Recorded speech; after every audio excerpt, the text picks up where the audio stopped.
Her words landed like a slap. The laughter around the table swelled, wine glasses clinking, smirks flashing, my father's dismissive chuckle echoing. Everyone enjoyed the punchline. Everyone except me. But I didn't flinch. I smiled. Not the smile of someone embarrassed, but the smile of someone holding a loaded gun under the table. "How does it feel," I said, my voice steady, "knowing this useless one won't be paying your bills anymore?" The silence that followed was delicious. Forks froze. My sister's smirk faltered. She blinked, as if trying to process the shift. That was the moment it began. I wasn't always this calm. Once I craved their approval. I was the quiet child, the helper, the one who covered debts no one admitted existed. Rent, mortgages, tuition, my money, always disguised as family support. They told me I was lucky for my job. They told me it was only right I shared. They told me I was part of them. But gratitude? Never. I still remember the night I first noticed it.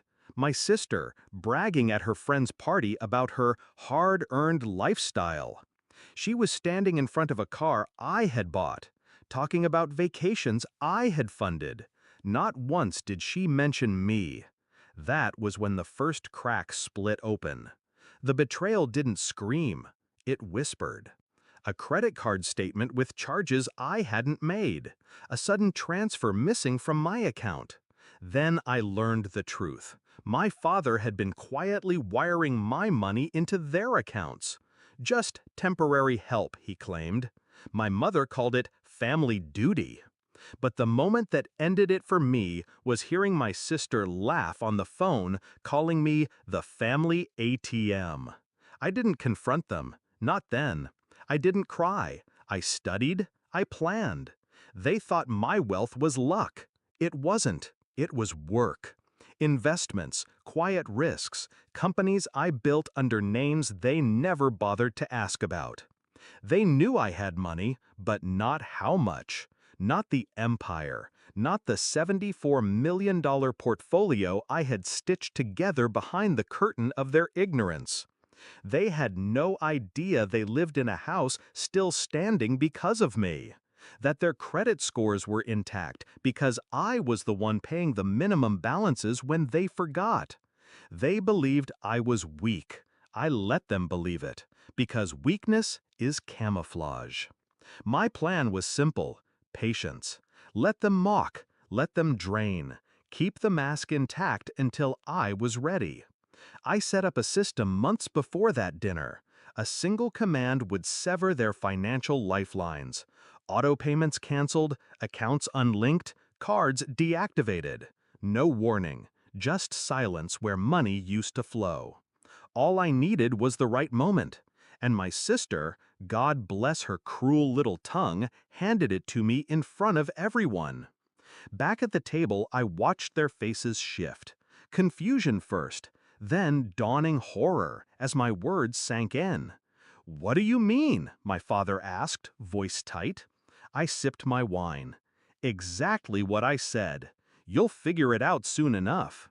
My sister's laugh was brittle now. "You're bluffing." I didn't answer. I didn't need to. The next morning, I flipped the switch. Their utilities? Unpaid. Their mortgage? Frozen. Credit cards? Declined.